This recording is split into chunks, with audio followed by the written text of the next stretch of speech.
Mesdames et messieurs, bonjour, heureux de vous retrouver. Commençons, comme d'habitude, par faire un tour d'horizon, même sans horizon cette fois-ci, hélas, car le sujet est triste, en suggérant des nuages obscurs de loin, mais qui s'approcheraient davantage vers la France, les Français, s'ils n'en font pas trop attention dès à présent. Watergate, ou scandale du Watergate, sous le président américain Richard Nixon. Ce scandale du Watergate, rappelons-le, est une affaire d'espionnage politique qui aboutit en 1974 à la démission de Richard Nixon, alors président des États-Unis d'Amérique. Ensuite, l'Irangate.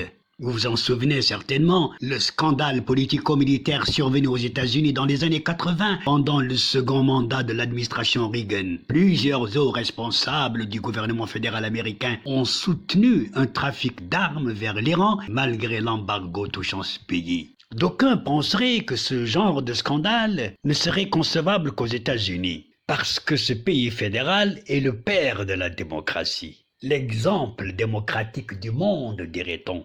Mais et la France n'est-elle pas la mère de la révolution occidentale dans l'histoire? Alors aujourd'hui en France, pourquoi pas le Mehenigate?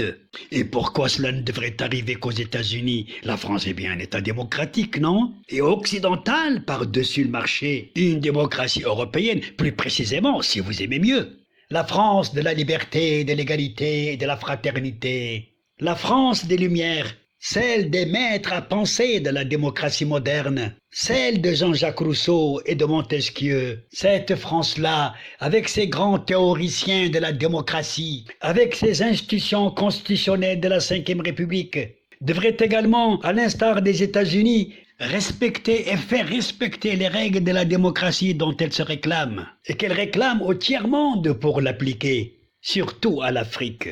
Cette France-là, pour être crédible aux yeux des autres, devrait d'abord commencer par elle-même en prêchant d'exemple, et ne point exiger des autres ce qu'elle bafoue de ses pieds. Pour demeurer la France que nous connaissions depuis longtemps, pour demeurer la France des droits de l'homme en général, et celle de la liberté de penser et de parler, bref, la France de la tolérance, certes bien distincte de la démocratie américaine, dont d'ailleurs Alexis de Tocqueville était admirateur, jusqu'à composer son ouvrage culte de la démocratie en Amérique. Donc un scandale touchant la moralité en politique, dans un État démocratique occidental donné, pourrait bien arriver à peu près dans un autre État occidental plus ou moins comparable. Car le scandale dont on va parler serait un coup dur à la démocratie française. Alors parlons-en sans plus tarder. Depuis notamment ces dernières 24 heures, c'est devenu le thème favori de tous les médias qui s'intéressent aux droits de l'homme.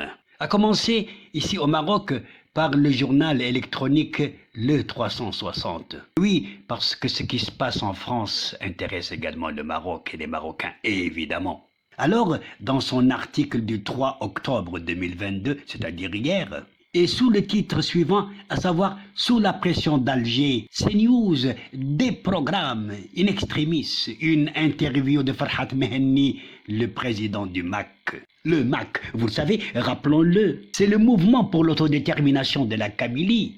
Alors parmi les extraits significatifs de l'article dont nous venons de donner le titre, on apprend que dans les coulisses de la chaîne française d'information appartenant au groupe Bolloré, la stupeur, l'incompréhension et la consternation règnent. Dimanche 2 octobre, dans la salle d'attente où patientait Farhat Mehenni, dont l'intervention lors du journal télévisé venait d'être annoncée par le présentateur, en direct à 20h25, coup de théâtre. Un responsable de la chaîne a déboulé en trombe et a annoncé au président du mouvement pour l'autodétermination de la Kabylie MAC que son intervention, censée durer 20 minutes, venait d'être annulée. Ivan Roufiol, le journaliste chargé de mener l'interview, a appris la nouvelle au même moment et n'en revenait pas. Une vidéo filmée au moment même de cette annonce en coulisses témoigne de cette scène surréaliste et apporte des éléments de réponse qui permettent de mieux comprendre une telle décision.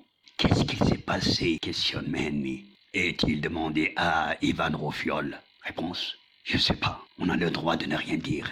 Rétorque-t-il, visiblement embarrassé. C'est l'Élysée. L'Algérie a dû intervenir, répond calmement Farhat Mehenni.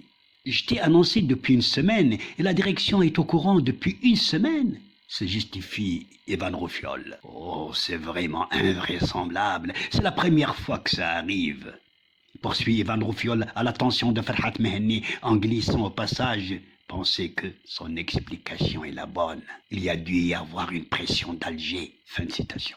Une hypothèse confirmée par des médias qui avancent de sources informées que Yannick Bolloré, patron du groupe du même nom, qui détient la chaîne CNews, aurait déprogrammé cette interview en personne, à l'injonction d'Emmanuel Macron. Le président français aurait lui-même reçu un appel du président algérien Abdelmejid Tebboune, le menaçant d'annuler la visite à Alger d'Elisabeth Borne, première ministre française, prévue les 9 et 10 octobre prochains, et ayant pour objet de concrétiser le partenariat franco-algérien.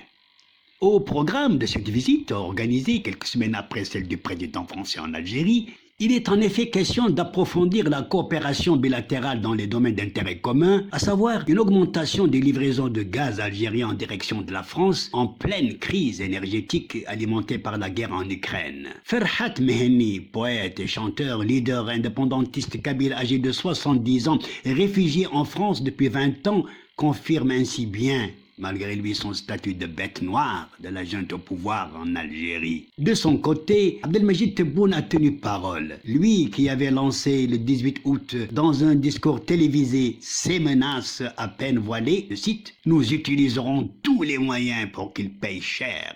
Après avoir fait fi de la liberté d'expression qu'elle ne cesse de brandir en étendard sur son sol et ailleurs, jusqu'à quel point la France sera-t-elle prête à faire des entorses à ses valeurs démocratiques pour contenter l'Algérie?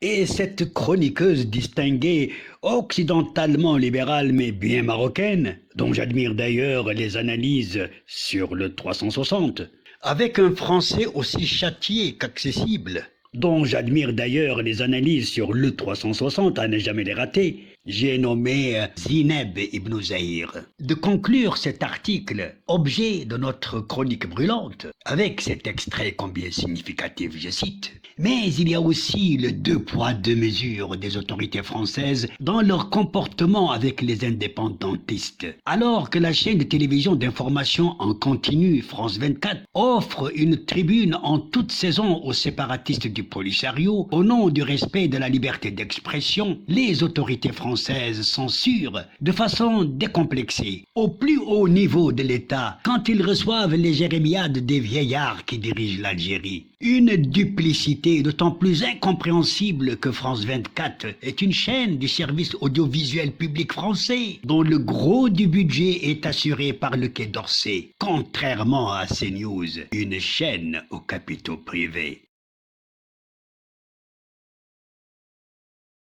Oui, jusqu'à quand la France macronienne continuera-t-elle sa politique de duplicité favorable et compréhensive envers un séparatisme sahraoui que soutient mordicus l'Algérie, contre l'intégrité territoriale du Maroc, mais défavorable et intolérable à l'égard d'un indépendantisme kabyle inacceptable par l'Algérie pour sa propre intégrité territoriale. Espérons que l'État français d'aujourd'hui, en cette année 2022 qui tend vers sa fin, puisse enfin prendre conscience de sa diplomatie de deux poids deux mesures envers deux États maghrébins certes proches de la France de par l'époque coloniale, mais dont les relations historiques sont beaucoup plus anciennes d'État à État, d'égal à égal, avec un État séculaire qui s'appelle le Royaume du Maroc. À moins que la démocratie française ne soit encore loin de se comparer à l'américaine, pour ne point risquer un Mehenniget. À la prochaine vidéo si Dieu le veut, je l'espère.